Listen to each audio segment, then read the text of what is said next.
আজ শেয়ার করব খুবই সুন্দর একটা রেসিপি, গাটি কচু ও মসুর ডাল দিয়ে একেবারে নতুন রেসিপি। খেতে ভীষণই ভালো লাগে এই রেসিপিটা। আপনারা কিন্তু একবার রান্না করে খেয়ে দেখতে পারেন। আশা করছি আপনাদেরকেও কিন্তু খুব ভালো লাগবে। আসসালামু আলাইকুম, সবাই কেমন আছেন? আশা করছি সকলে ভালো আছেন। আবারও একটা নতুন রেসিপি নিয়ে আপনাদের মাঝে চলে আসলাম। তো অবশ্যই কিন্তু আপনারা স্কিপ করবেন না, পুরো রেসিপিটা দেখে নেবেন। তো চলুন কথা না বাড়িয়ে রেসিপি শুরু করি। এখানে দেখুন গাটি কচু কেটে নিয়েছি। এখানে প্রায় আমি ৩০০ গ্রাম মতো নিয়েছি। কচুগুলোকে কেটে খুব ভালোভাবে ধুয়ে পরিষ্কার করে নিয়েছি। কয়েকবার পানি পাল্টে কিন্তু খুব সুন্দর করে ধুয়ে নিতে হবে। আর এখানে দেখুন নিয়েছি আমি ১০০ গ্রাম মতো মসুর ডাল। এখানে আমি আমার পরিমাণ মতোই নিয়েছি, আপনারা কিন্তু আপনাদের মতো নিয়ে নেবেন। সবগুলোকে সাইডে সরিয়ে রাখলাম। এবার এখানে দেখুন চুলা অন করে কড়াই দিয়ে দিলাম। দিয়ে দিচ্ছি এখানে ১.৫ টেবিল চামচ মতো সর্ষের তেল। এখানে আমি রান্নাটা সর্ষের তেলে করছি, আপনারা চাইলে কিন্তু সয়াবিন তেল দিয়েও করতে পারেন। প্রথমে তেল খুব ভালোভাবে গরম করে নিয়েছি। এবার আমি এখানে গাটি কচুগুলো দিয়ে দিচ্ছি। সম্পূর্ণ কচুগুলো দিয়ে দিলাম। এবার দিয়ে দিচ্ছি হাফ চা চামচ লবণ আর সামান্য একটু দিয়ে দিচ্ছি হলুদ গুঁড়ো। চুলার আঁচ মিডিয়ামে রেখে কচুগুলোকে খুব ভালোভাবে একটু ভেজে নিতে হবে। যত ভালোভাবে ভাজা হবে ততই কিন্তু খেতে ভালো লাগবে। তো একটু সময় নিয়ে সুন্দর করে ভেজে নিচ্ছি। আর এইভাবে গাটি কচুগুলোকে ভেজে নিলে কিন্তু কচুর আঠালো ভাবটাও চলে যাবে। তো যারা ভিডিওটি ইউটিউব থেকে নতুন দেখছেন, প্লিজ চ্যানেলটা সাবস্ক্রাইব করে চ্যানেলের সাথে থাকবেন। আর যারা ফেসবুক পেজ থেকে ভিডিওটি দেখছেন, একটা লাইক দিয়ে পেজটা ফলো করে রাখবেন। তাতে করে আমি যখনই ভিডিও আপলোড করব, আপনারা সবার প্রথমে নোটিফিকেশন পেয়ে যাবেন।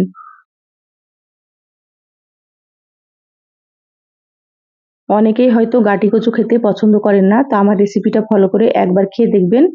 একবার খেলে কিন্তু আপনারা বারবার রান্না করে খাবেন এই রেসিপিটা, কারণ খেতে এত বেশি সুস্বাদু হয়। দেখুন কচুগুলো প্রায় ভাজা হয়ে এসেছে। এভাবে একটু সময় নিয়ে ভেজে নিতে হবে। এবার আমি তুলে নিচ্ছি। আর এখানে অবশ্যই কিন্তু কচুগুলোকে ভেজে নিতে হবে, না হলে কিন্তু খেতে ভালো লাগবে না।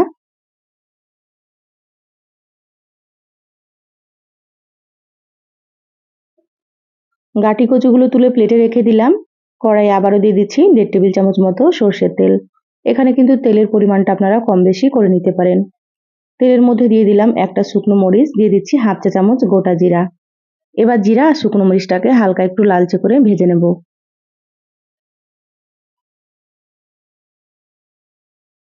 দেখুন জিরা আর শুকনো মরিচ ভাজা হয়ে গিয়েছে। এবার দিয়ে দিচ্ছি পেঁয়াজ কুচি।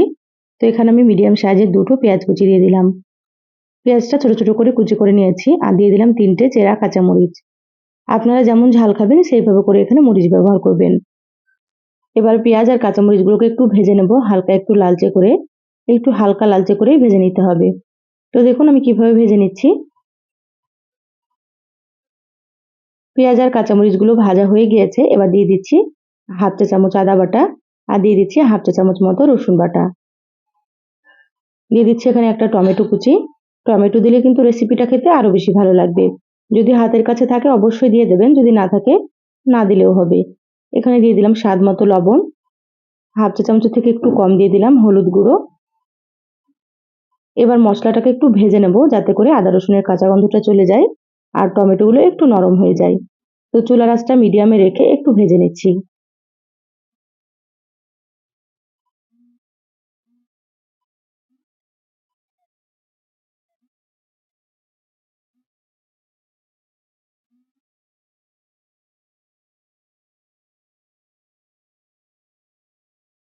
২ থেকে ৩ মিনিট মতো মশলা খুব ভালোভাবে ভেজে নিয়েছি। আদা রসুনের কাঁচা গন্ধটা চলে গিয়েছে। এবার এখানে কিছুটা পানি দিয়ে দিচ্ছি। এখানে আমি শুকনো মশলাগুলো দিয়ে দেবো, সেজন্য অল্প একটু পানি দিতে হবে। এবার এখানে দিয়ে দিচ্ছি হাফ চা চামচ জিরা গুঁড়ো, আর হাফ চা চামচ থেকে একটু কম দিয়ে দিচ্ছি ধনিয়া গুঁড়ো, আর এখানে হাফ চা চামচ থেকে একটু কম দিয়ে দিচ্ছি মরিচের গুঁড়ো। যেহেতু কাঁচামরিচ দিলাম সেজন্য অল্প করে মরিচের গুঁড়োটা দিয়েছি। এখানে চাইলে আপনারা কিন্তু শুধু কাঁচামরিচ দিয়েও রান্না করতে পারেন। তো এখানে আমি কালারের জন্য একটু গুঁড়ো মরিচ দিয়ে দিলাম। খুব ভালোভাবে মশলাটাকে একটু কষিয়ে নিতে হবে ঢাকা দিয়ে। তো ৫ থেকে ৬ মিনিট ঢাকা দিয়ে সুন্দর করে একটু মশলা কষিয়ে নিচ্ছি। প্রায় ৬ মিনিট পর ঢাকাটা খুলে নিলাম। মশলাটা খুব ভালোভাবে কষানো হয়ে গিয়েছে। এবার আমি টমেটোগুলোকে এভাবে করে একটু ম্যাশ করে নিচ্ছি। যত ভালোভাবে মশলা কষানো হবে রান্নাটা কিন্তু তত বেশি ভালো লাগবে খেতে। এবার আমি এখানে দিয়ে দিচ্ছি ভেজে রাখা গাটি কচু। কচুগুলোকে মশলার সঙ্গে খুব ভালোভাবে মিশিয়ে নিচ্ছি।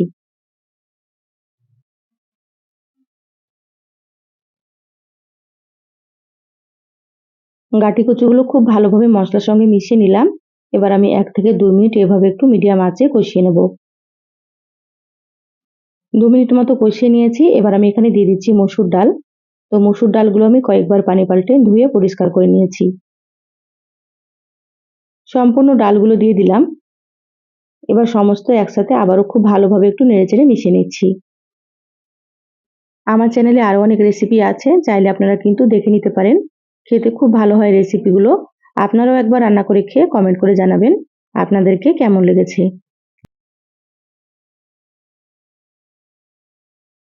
খুব ভালোভাবে সবকিছু মিশিয়ে নিয়েছি। এবার আমি এখানে দিয়ে দিচ্ছি পরিমাণ মতো পানি। তো এখানে সেদ্ধ হওয়ার জন্য একটু পানির পরিমাণটা বেশি দিতে হবে, যেহেতু গাটি কচু এবং মসুর ডালগুলো সেদ্ধ হবে। তো এখানে প্রায় আমি 3 কাপ মতো পানি দিয়ে দিলাম। আর এই রান্নাটা হালকা একটু ঘন করে রান্না করব, খুব বেশি পাতলা হবে না। আমি এখানে সেভাবে করে পানি দিয়েছি। এবার সমস্ত খুব ভালোভাবে একটু মিশিয়ে নিচ্ছি।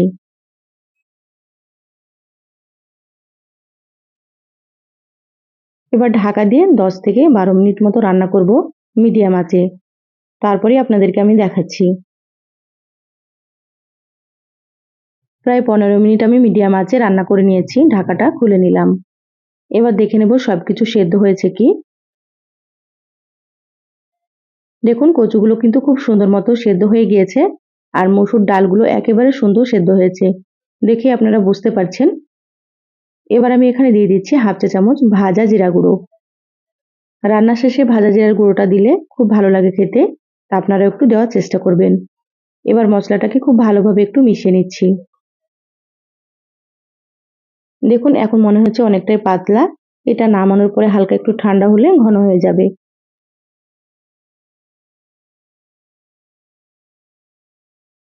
মশলা খুব ভালোভাবে নেড়েচেড়ে মিশিয়ে নিয়েছি। রান্না হয়ে গিয়েছে। এবার আমি গ্যাস বন্ধ করে দিচ্ছি। ঢাকা দিয়ে 5 মিনিট মতো রেখে তারপরে আপনাদেরকে আমি দেখাচ্ছি। দেখুন 5 মিনিট পর বলে ঢেলে নিয়েছি আর কতটা লোভনীয় হয়েছে। গরমে এই রেসিপিটা কিন্তু খেতে খুব ভালো লাগবে। এই রেসিপি থাকলে কিন্তু গরম ভাতে আর কিছুই লাগবে না। রেসিপিটা কিন্তু মাছ মাংসের স্বাদকেও হার মানাবে। তাই একবার অবশ্যই আপনারা কিন্তু রান্না করে খেয়ে দেখবেন। যারা কচু খেতে পছন্দ করে না তারাও কিন্তু পছন্দ করবে। তো কেমন লাগলো চ্যানেলের কমেন্ট বক্সে জানাবেন। ভালো লাগলে যতটা সম্ভব ভিডিওটা আপনারা শেয়ার করে দিবেন। সবাই ভালো থাকবেন, সুস্থ থাকবেন। দেখা হবে আবারও কোনো নতুন রেসিপিতে। ধন্যবাদ সবাইকে। আল্লাহ হাফেজ।